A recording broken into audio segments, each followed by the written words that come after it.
Welcome to Just Men, a life-changing program that resonates hope as well as encouragement. The program that gives you information and inspiration for the glory of God. I'm your host, Jeff Tate, and thank you for joining Just Men. On today's program, we have a very special guest. It's his first time being on Just Men. Please welcome Shantell Wright. Brother Wright, welcome to Just Men. Thank you, Jeff. Oh man, it's a tremendous blessing for you to be on our program. And let me say on the onset, you add value to Just Men, and we're just excited on what God is going to share through you and how you're going to empower and enlighten us, man, on Just Men. Well, I'm grateful, thankful, and humbled to be here. When we talked earlier in the week, I was a little taken back. I was like, Lord, you sure you got the right one? But as we said a little bit off camera, the man in me is a little nervous, but the Spirit of God in me knows what he wants to say, so I'm gonna let him do what he needs to do. Wow, well, that's the best preparation. Many times we have guests on and they try to script how they're gonna say and what they're gonna say, and it really is the Spirit that gives utterance, and that's what the program is about. It's about relationship, and as a result of that, I really want to dive into your life, kind of the story behind the glory of Shantell Wright, and just kind of share a little bit about your background, a quick bio on who is Shantell Wright. Quickly on me, born and raised in a small town in Richmond, Indiana, about an hour outside of Indianapolis. Raised by my grandparents, loving mother. I was the son of a teenage mother. Had a great upbringing. Probably got into little things that I probably shouldn't have done, but that's just a kid being a kid. But I really didn't want for anything coming out of a blue collar family. Kind of fast forward, played football in high school, knees got messed up, couldn't play football no more. Became co-captain of my high school speech and debate team. Went to Indiana University East, a community college in my hometown. With a young lady in college, had a son, ended up moving down here to Tennessee in '96, and I've been here ever since. Was in the mortgage industry from '94 till 2008. Got into the financial services industries where I'm at now, from 2009 to the present. Like I tell my sons, my life is an open book. They know about the good, the bad, the ugly, and indifferent. The reason being because I want them to know the mistakes that I made so they won't make the same mistakes. I've always taught them a wise man learns from their own mistakes. A wiser man learns from somebody else's. So I pray that they learn from my mistakes and not walk down the same path that I had. Wow, that's beautiful. Talk to me, and I'm going to take you back, and I'm going to bring you forward, and we're going to dive into this financial discipline, and not only just as a financial advisor and what does that entail, but just the preparation. This preparation and setting your mindset and setting you to this pathway that you are more transparent, you're empowering, you're encouraging, but it hadn't always been that way generally when it comes to men. So I wanted you to talk a bit about your relationship growing up, your adolescence years, and being raised by your grandparents, and what was the impact or the influence that they had on shaping your mind and shaping your spirit and shaping your heart into the man that you are today. Just reflect back on that and share a little bit on that experience. Okay. Born in 1973, I'm telling my age. So born in 1973, January of 1973. Mother was 16. Mother was very intelligent. She'd actually skipped 2 grades. Got pregnant with me, dropped out. Had me, went back, dropped out again. Got her GED. Got a decent job in her hometown working as a dispatcher for the police department. And then she decided she wanted more out of her life and for me.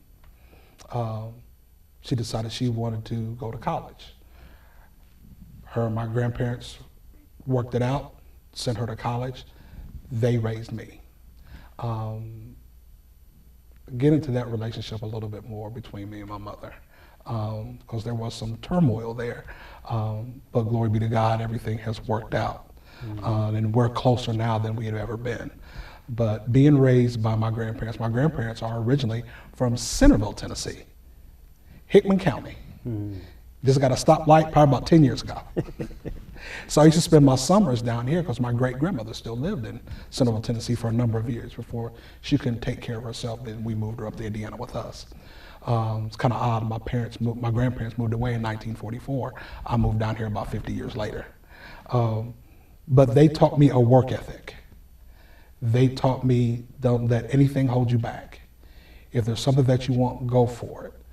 Even though my grandfather was an entrepreneur. He worked a regular job and also had a contracting business. My grandmother also worked in a manufacturing plant. But they've always instilled in me that if you've got something that you want to do, go for it. They instilled this entrepreneurial spirit that's in me to this day, by letting me be who I am, encouraging me, whooping me when I needed it. Yeah.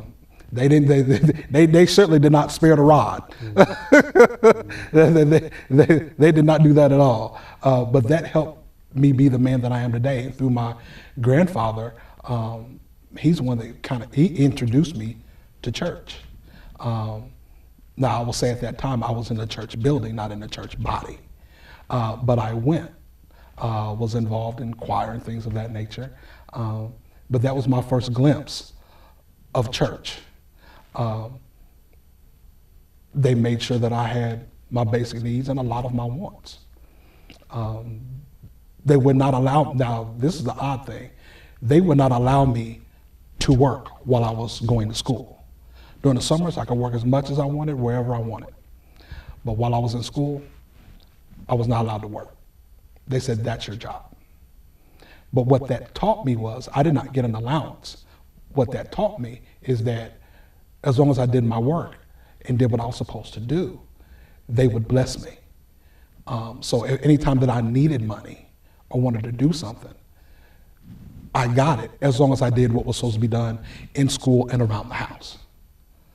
So that put a work ethic in me, to knowing that the harder I worked and the better I did, the more that I would be rewarded. And I kind of equate that in being in the kingdom, is that the way that God looks at us, he's like, I love you.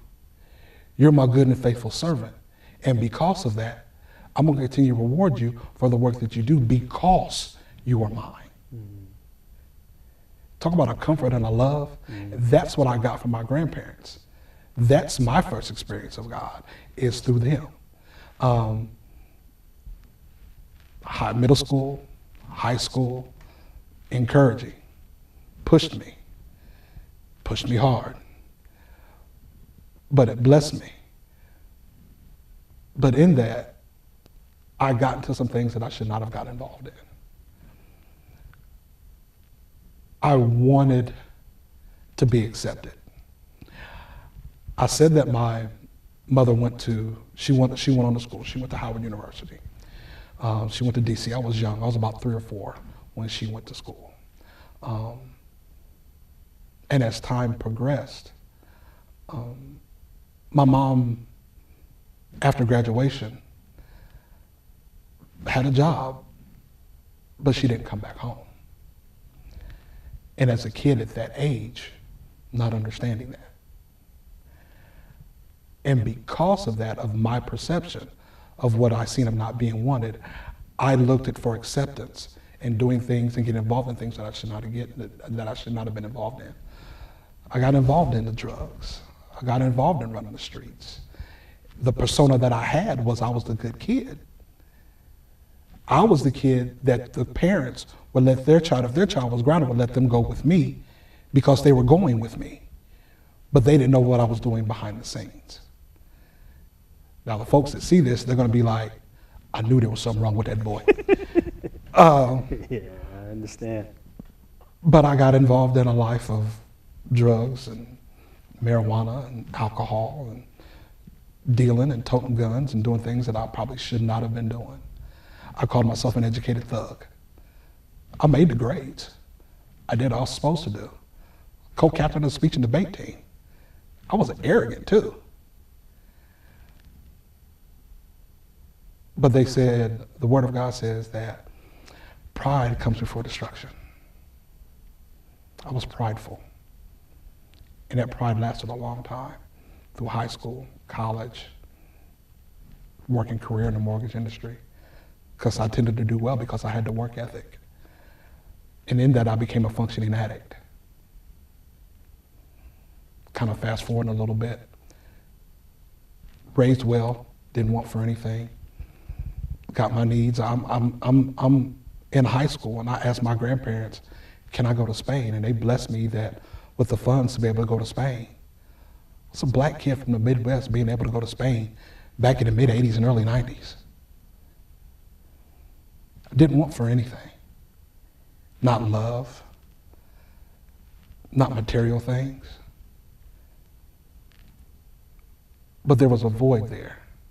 And because of that void and not understanding, I was looking for acceptance, got in bad relationships,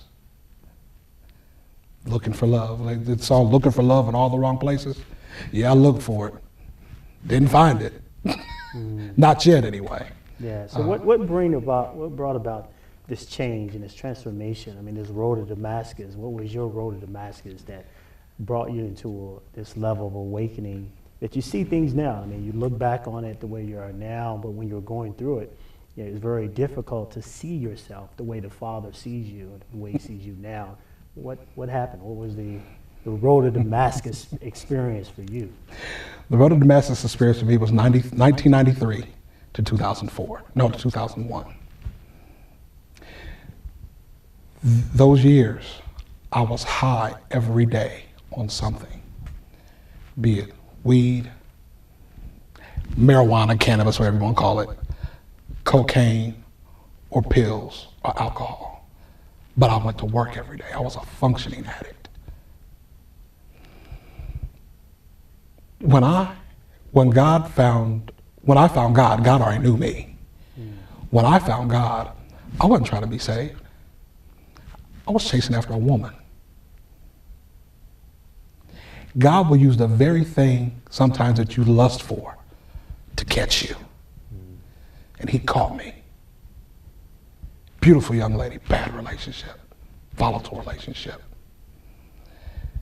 On again, off again. But I chased her right in the church because she was in church.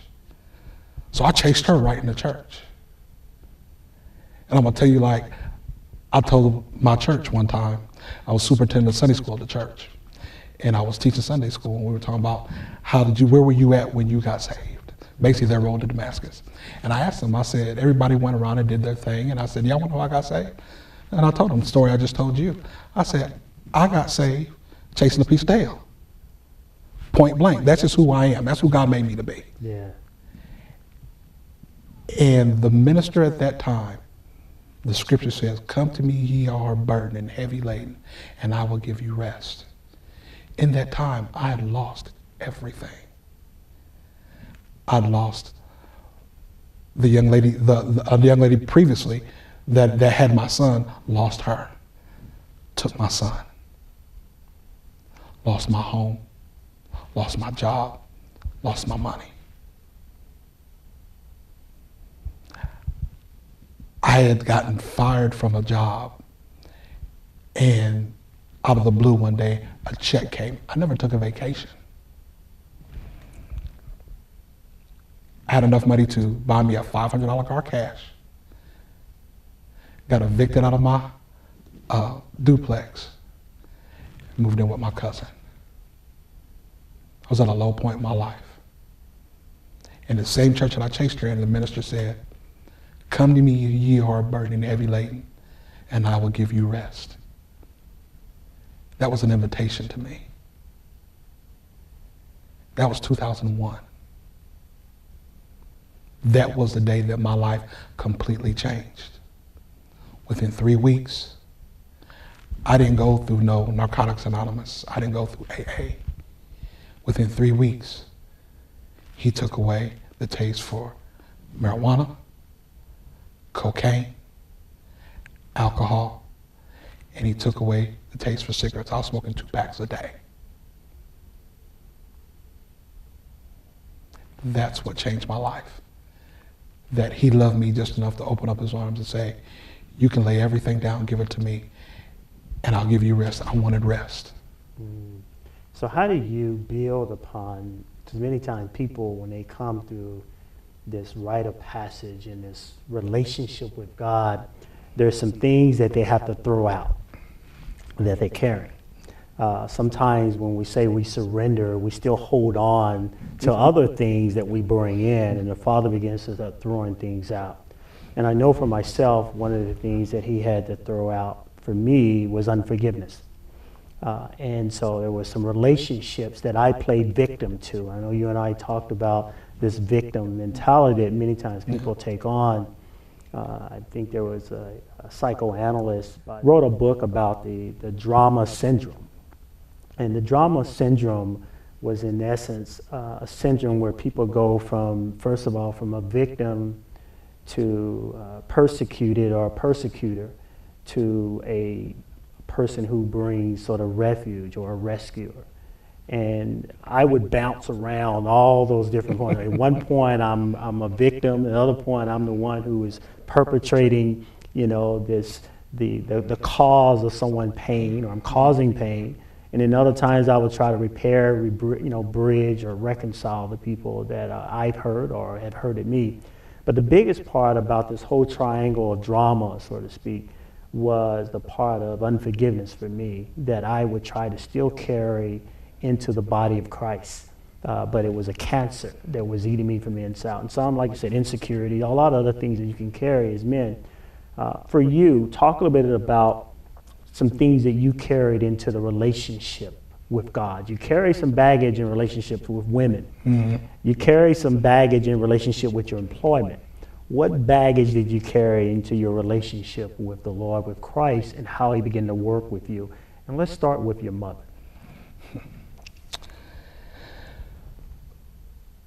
My mother and I had a great conversation. Well, it's a little bit of background on my mother. My mother's a fighter, intelligent, go-getter. She went to Howard University, came out with 2 degrees in 2.5 years. Mm. I was like, you're a bad woman. In that, she's very headstrong. My grandmother was the same way, determined. And I think that's where I get a lot of that from, is from them.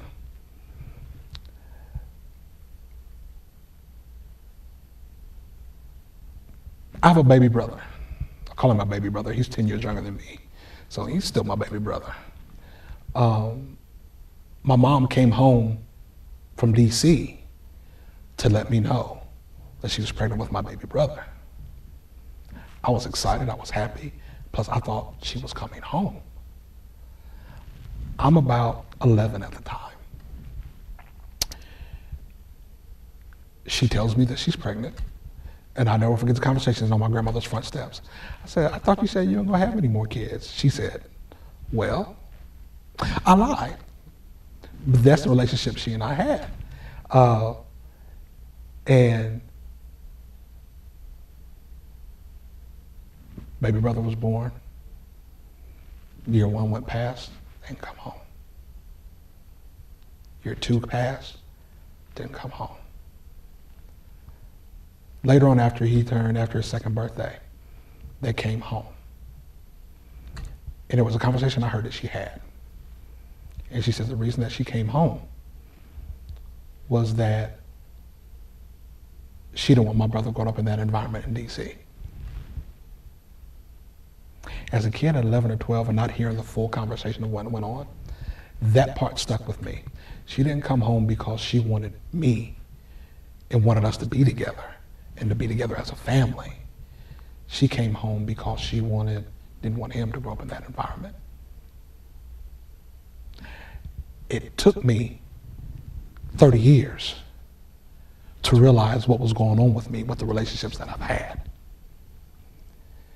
Till my mother and I, not too long ago, sat down and have a conversation. And I told her how I felt from my perspective. Communication is key in any relationship. Your relationship with your spouse, business partners, mother, father, brother, especially with God. You've got to learn to communicate. We didn't communicate like we should have. But in that communication, in about 2 hours, we learned a whole lot more about each other that mended hearts. That distance that we had was no longer there. My mother and I are been closer over the last several years than we've ever been. This is the same woman that told me when I got saved and answered my call into the ministry. Told me, don't try and change me. My mother could cuss like a sailor. Intelligent. I was a cusser. But this is the same woman today. Now, I answered my call. I got saved in 2001. I answered my call in 2002. My mother today has a doctorate in biblical counseling. And we have some great conversations about God and relationships and us. Wow, that's beautiful. You know, he's, as you and I know, he is amazing. And I really want to shift, because all of this is really building on this thing you call ministry, this calling. And one of the things that you described earlier, you described yourself as as a financial advisor. And so how does that play in part of this calling? How do you work that together? And what does it mean to be a financial advisor, especially, and this is pulling everything. This is pulling all the things and experiences that you've had growing up in a relationship with your mother and all the things that you brought to the Father. What did the Father do with this? And then all of a sudden, boom, here you are as a man who's carrying his word and his spirit. Talk a little bit about that process and the whole process of being a financial advisor and what that really means. Okay. Well, quick synopsis on my background. Previous life, I was in the mortgage industry. Mm-hmm. Pretty much the majority of my career from 94 to 2008 till the Great Depression, the Great Collapse of the financial market, real estate market. Was doing relatively well. And then that happened. Had some ebbs and flows. I've always been an entrepreneur. I've made some bad decisions over the course of time, starting own businesses, starting to start my own company. Did good for a while, fell up and down. But that hit, I lost pretty much everything that I had.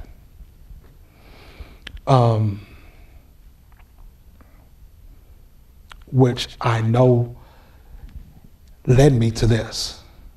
Initially, I went to college. I wasn't going to school to be in any type of finance. I was a double major, political science, business management. I was on my way to law school because I wanted to be I wanted to study business law. I wanted to be an attorney and do business law.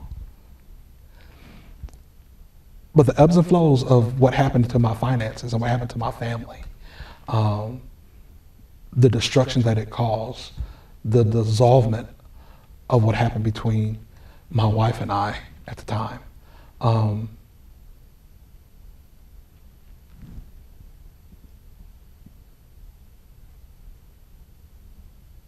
I lost a lot. Spiritually, financially, physically. But all that was a process and a preparation to put me where I'm at right now.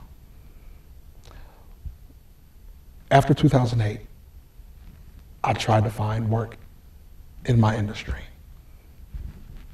I lost passion for it because of what I've been through. Worked a regular 9 to 5 for a while.